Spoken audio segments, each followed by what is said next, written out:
পরদিন সকালবেলা গ্রামবাসীরা মরা দেহটি দেখে পুলিশকে ফোন করে। এরপর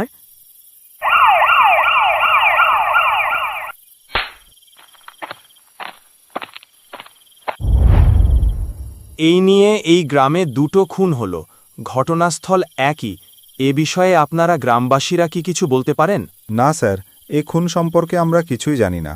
সকালবেলা হাঁটতে বেরিয়ে আমরা মৃতদেহটি দেখতে পাই, তাই আপনাকে ফোন করে জানাই।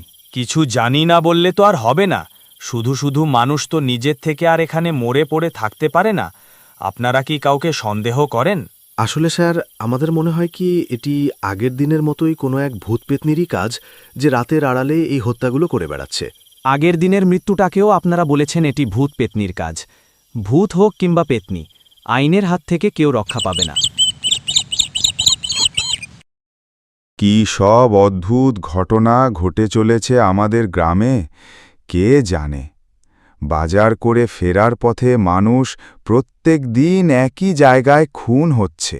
আরে দাদা, ই আবার কিন্তু যে সে খুন নয়, স্বয়ং ভূত পেতনির করা হত্যা।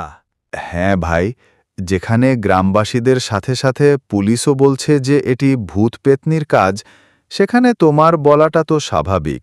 আরে কাকা, আপনারাও পারেন। সত্যি ভূত পেতনি বলে কি কিছু হয়, আর আপনারাও তা বিশ্বাস করেন? আরে, এখন আমিও তো এটি বিশ্বাস করি। এটি ভূত পেতনিরই কাজ, না হলে মৃতদেহগুলির এই অবস্থা হয়।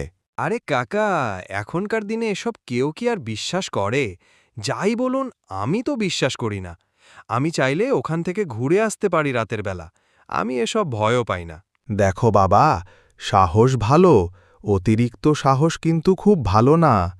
এভাবে ভূতপ্রেত অবিশ্বাস করে ওখানে যাওয়া মানে শুধু শুধু নিজের জীবনটাকে ঝুঁকিতেই ফেলা।